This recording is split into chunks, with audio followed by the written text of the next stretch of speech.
নমস্কার, আমি ছন্দাস লাইফস্টাইলের নতুন আরেকটি ভিডিওতে তোমাদের স্বাগত জানাই। তোমরা কেমন আছো?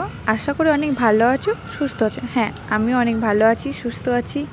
আবারও আমি ঘুরতে গিয়েছিলাম বরের সাথে। তবে আজকে বরের বন্ধু আর বন্ধুর বউ ছিল। এরা দুজনেই বাঙালি। এদের বাড়ি শিলিগুড়ির কাছাকাছি। তো আমরা এই 4 জন মিলে ঘুরতে গিয়েছিলাম আজকে ডান্না ড্যামে। ড্যামটা ছিল অনেকটাই বড়। এই যে দেখতে পাচ্ছ, এখন ড্যামে জল নেই, কারণ বর্ষাকালে জল থাকে। আর আমরা এখন না শীতকাল না গরমকাল সেই টাইমে গেছিলাম। বর্ষাকালে তো আমাদের যাওয়া হবে না, কারণ সেই টাইমে আমরা এখন এখানে থাকবো না। যে এই ড্যামটা শেষই হচ্ছে না। আর এখানে অনেক মানুষজন এসেছিলো, যারা এখানে ছবি তুলছে, ঘুরে বেড়াচ্ছে, কারণ এটা শুটিং স্পট হবে। এতটাই সুন্দর দেখতে ছিল। আর এদিকেও যে জলটা বয়ে আসছে, সেটা এই ব্রিজের নিচ দিয়ে যাচ্ছে। কিছুটা এখানে দেখা যাচ্ছে, কিছুটা পরে তোমাদেরকে দেখাচ্ছি। সত্যি খুবই সুন্দর লাগছিল দেখতে। তো আমাদের যাওয়ার কথা ছিল মেন পয়েন্টে, ডান্না ড্যামের যে মেন পয়েন্ট সেখানে, কিন্তু আমরা এখানে এসে আর যেতে পারিনি, কারণ এরপরে বাইক যাওয়ার মতো রাস্তা ছিল না, সেখানে হেঁটে যাওয়ার রাস্তা ছিল। আর আমাদের যেতেও যেহেতু 4:30 বেজে গিয়েছে, আবার ঘুরে আসতে হবে অনেকটা।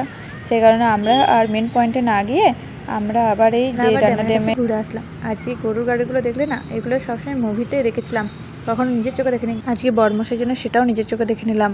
এগুলো অনেক পুরোনো দিনকার, আমাদের টাইমে হয়তো নেই। তারপর আমি এই জলটিকে একটু স্পর্শ করে দেখতে চাই যে জলটা কীরকম। এতটাই স্বচ্ছ আর ঠান্ডা ছিল, কি বলবো, যে এখানে স্নান করতে লাগি এরকমটা একটা ফিল আসছিল। এই যে দাদাভাইটা বসে আছে অনেকটা বাইক চালিয়ে চলে আসার জন্য, আমার বর। আর তারপর আমরা মেন পয়েন্টে থেকে আমরা ওই যে ডান্না ড্যামটা, তার ওপরে ওঠার জন্য যাবো এবার। আর এই যে দৃশ্যটা, কি বলবো তোমাদের, এতটাই মনটাকে মুগ্ধ করেছিল। আমি প্রায় আধা ঘন্টা এইখানে দাঁড়িয়ে এই দৃশ্যটা দেখছিলাম, এত সুন্দর। তারপর আমরা ওপরে এসেছিলাম ডান্না ড্যামের, যে জলটা ড্যাম দিয়ে নামে, এটা সেই জায়গা। আর এদিকে দেখো আমার বরদের ফটো ভিডিও শ্যুট চলছে। কিছুতে তো তুলতে চাই না, জোর জবরদস্তি করে। অনেকটা সন্ধে লেগে গেছিলো, অন্ধকারও হয়ে আসছে, কারণ এখানে তো 6:30টার পর সন্ধে লাগে। সেই জন্য দেখতেই পাচ্ছ কতটা অন্ধকার হয়ে গেছে, কিছু দেখা যাচ্ছে না, শুধুমাত্র লাইট জ্বলছে বলে সেগুলো দেখা যাচ্ছে। অনেকটাই অন্ধকার হয়ে আমরাও বাড়ি যাওয়ার পথে রওনা দিলাম। সবাই ভালো থাকবে, সুস্থ থাকবে। ভিডিওটি এখানেই শেষ করছি। ভিডিওটি তোমাদের কেমন লাগলো অবশ্যই কমেন্ট করবে। আর আমাদের বাড়ি যাওয়ার পথে এই যে রেল রেস্টুরেন্ট পড়েছিল। Good night, tata.